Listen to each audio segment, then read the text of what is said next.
Livro Brasil, Coração do Mundo, Pátria do Evangelho, por Francisco Cândido Xavier, pelo Espírito Humberto de Campos. 25. A Guerra do Paraguai.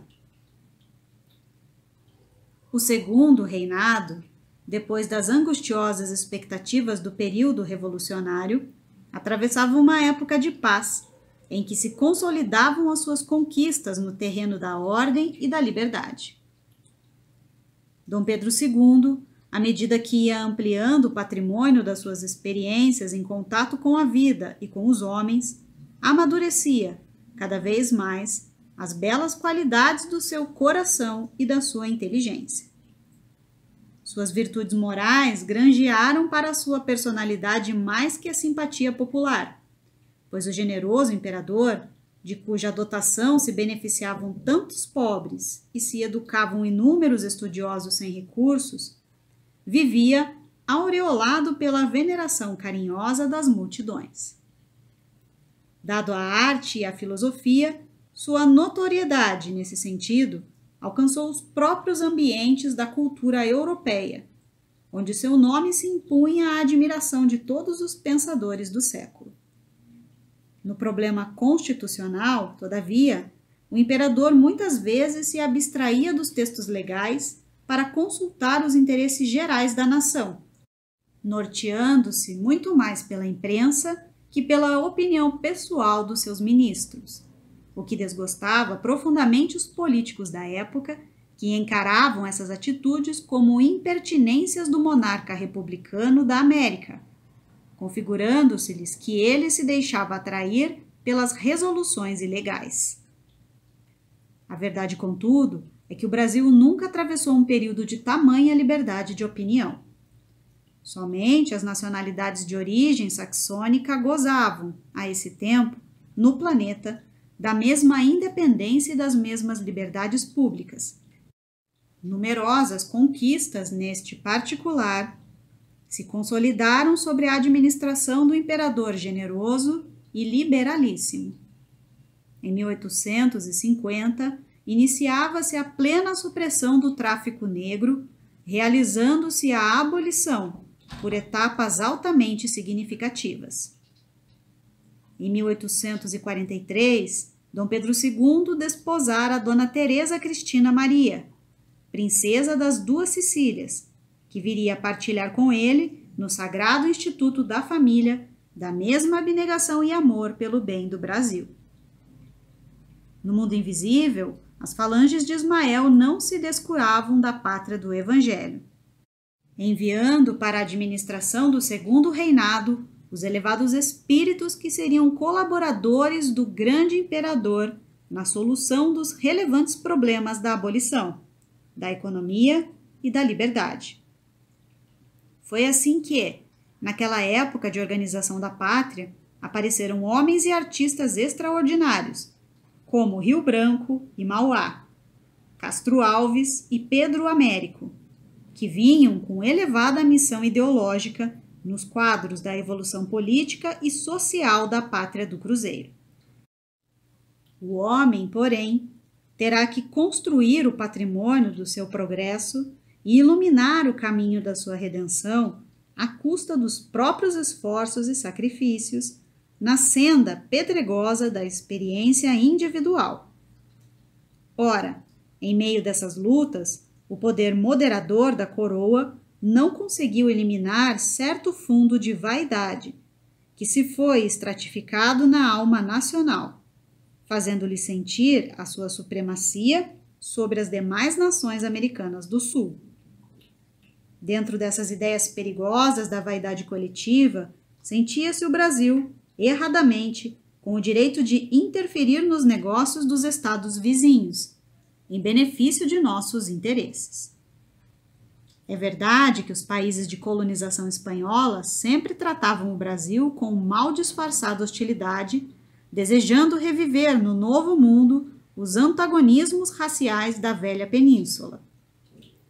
Não competia, porém, à política brasileira exorbitar das suas funções, no intuito de assumir a direção da casa dos seus vizinhos. De 1849 a 1852, o Brasil interferiu nas questões da Argentina e do Uruguai, contra a influência de Rosas e Oribe. O caudilho Ortiz de Rosas trazia a civilização platina sobre o regime de crueldade e tirania. Diversas vezes provocara o Brasil com o seu ânimo despótico, que chegou a fazer, no Prata, mais de 20 mil vítimas e, irrefletidamente, o Império prestigiou a Urquiza. Outro caudilho que governava entre rios, a fim de eliminar o tirano. Pela influência dos seus militares mais dignos, as tropas brasileiras depuseram Oribe e, no combate de Monte Caseros, destruíram para sempre a influência do déspota, que humilhava Buenos Aires. Enquanto as bandeiras do Brasil regressavam triunfantes com o conde de Porto Alegre e o povo festeja a vitória das suas armas, os países da América do Sul olham desconfiadamente para a supremacia arrogante da política brasileira, no propósito de se colocarem a salvo das suas indébitas intervenções.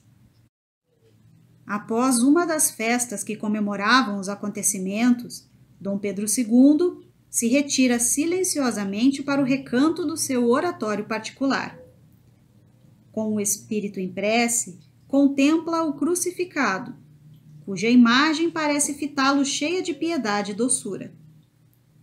Nas asas brandas do sono, o grande imperador é, então, conduzido a uma esfera de beleza esplêndida e inenarrável.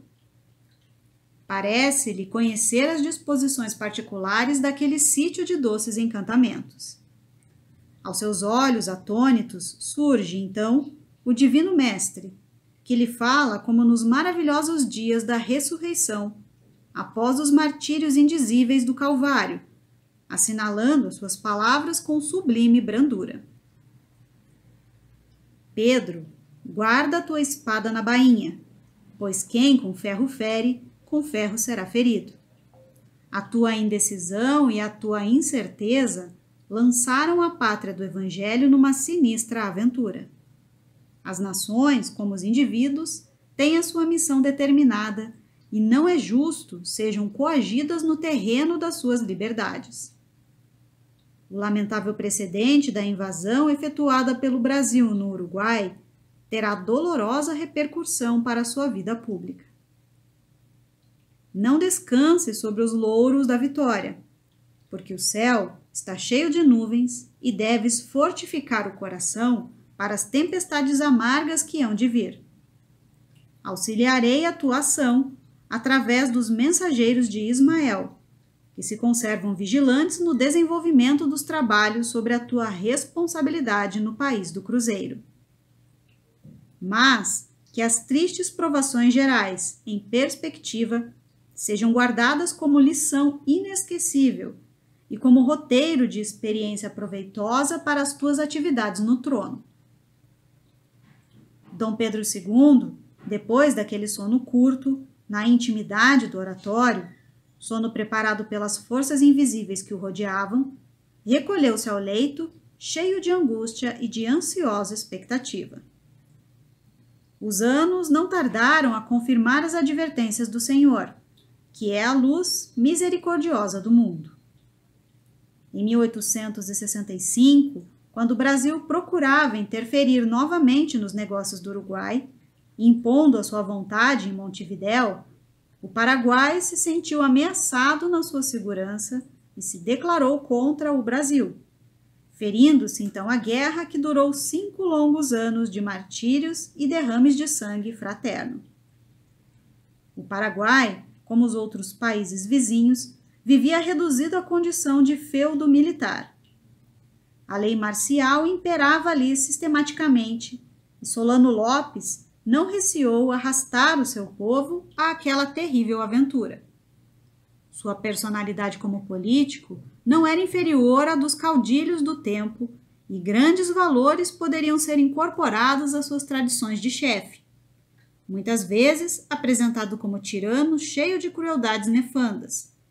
Se os frequentes desastres das armas paraguaias e os triunfos do Brasil não acabassem por desorientá-lo inteiramente, levando-o a queimar o último cartucho da sua amargurada desesperação e a perder a posição nobre que a história indubitavelmente lhe reservaria.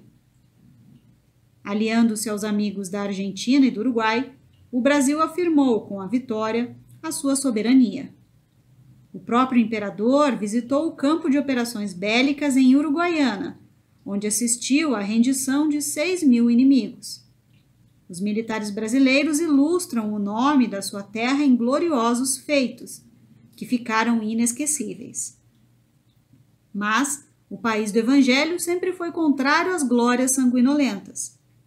Estero Belaco, Curupaiti, Lomas Valentinas, Tuiuti, Curuzu, Itororó, Riachuelo e tantos outros teatros de luta e de triunfo, em verdade, não passaram de etapas dolorosas de uma provação coletiva que o povo brasileiro jamais poderá esquecer.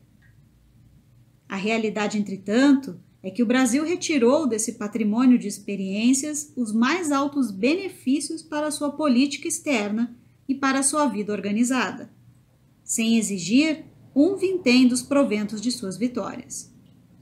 A diplomacia brasileira encarou de mais perto o arbítrio inviolável dos países vizinhos e uma nova tradição de respeito consolidou-se na administração da Terra do Cruzeiro. Nunca mais o Brasil praticou uma intervenção indevida, trazendo em testemunho da nossa afirmativa a primorosa organização da nacionalidade argentina que, apesar da inferioridade da sua posição territorial, comparada com a extensão do Brasil, é hoje um dos países mais prósperos e um dos núcleos mais importantes da civilização americana em face do mundo.